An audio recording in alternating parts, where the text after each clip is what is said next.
მოგესალმებით მეგობრებო, მინდა ვისაუბრო დღეს სიმართლის შესახებ, სიმართლე, რომელიც აუცილებლად სჭირდება ბავშვებს.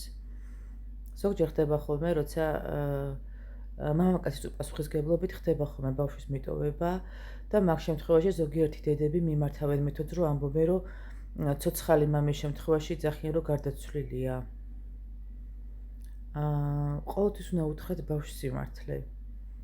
ეს აუცილებლად სჭირდება ბავშვს, იმიტომ რომ ყოველთვის არსებობს იმის შანსი, რომ სასიკვდილო სარეცელზეც რო იყოს მამაკაცი, მაშინაც კი აქვს მას უფლება მოვიდეს და ბოდიში მოიხადოს თავის შვილთან, მოვიდეს და გაესაუბროს.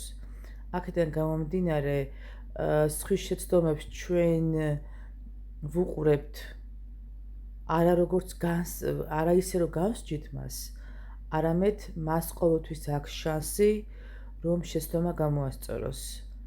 ჩვენი სიბრაზე არ უნდა გადავიდეს ბავშვზე.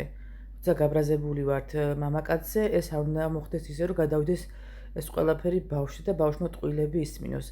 ბავშვს აქვს უფლება იცოდეს ყველაფერი. რა თქმა უნდა, არ ვაკნინებთ მამაკაცს, თუმცაღა უნდა იცოდეს, რომ მისი მამა ამ შემთხვევაში, როცა ცოცხალია და არ უნდა ვთქვათ, რომ ის მკვდარია.